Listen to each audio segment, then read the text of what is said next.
دیارە تەشخیصی ئەو هێزانە کرابوو کە کێ خاوەنی جەماوەری سابتە تەیاری سەدری پارتی دیموکرات لەگەڵ گروپەکەی حەلبوسی.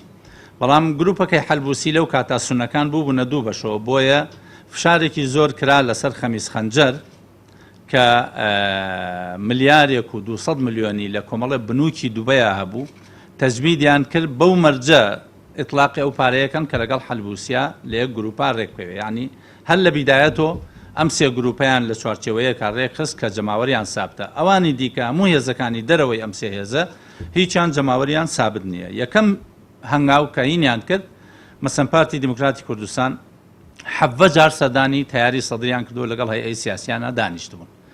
ئەو لیقاعاتانەی کە ئەو کاتە ئەکرا ئێمە لە ڕێگەی حەسەن کابیەوە کە جێگری سەرۆکی پەرلەمان بوو، کەسێکی نزیک بوو لە تەیاری سەدری، پرسیارمان لێکردن کە ئێوە ئەم خوتوەیە پارتی چییە دەوایەکە؟ وتیان پارتی تەنها یەک مەرجی هەیە، ئەویش ئەوەیە ڕێی کورد لە پارتی وەربگیرێ، بە تایبەت لە بەڕێز مەسعود بەرزانی وەربگیرێ، بمقابل تیاری صدری بمقابل پارتی قبولیەتی کە مقتدا صدر تەمسیلی هەموو شیعە بکە. لە بینی ئەم دوانە حەلبوسی تەمسیلی هەموو سونە بکە، دوای ئەوەی خەمیس خەنجەریشیان بۆ ناچار کرد کە لەگەڵ یان ڕێ بکەوێت.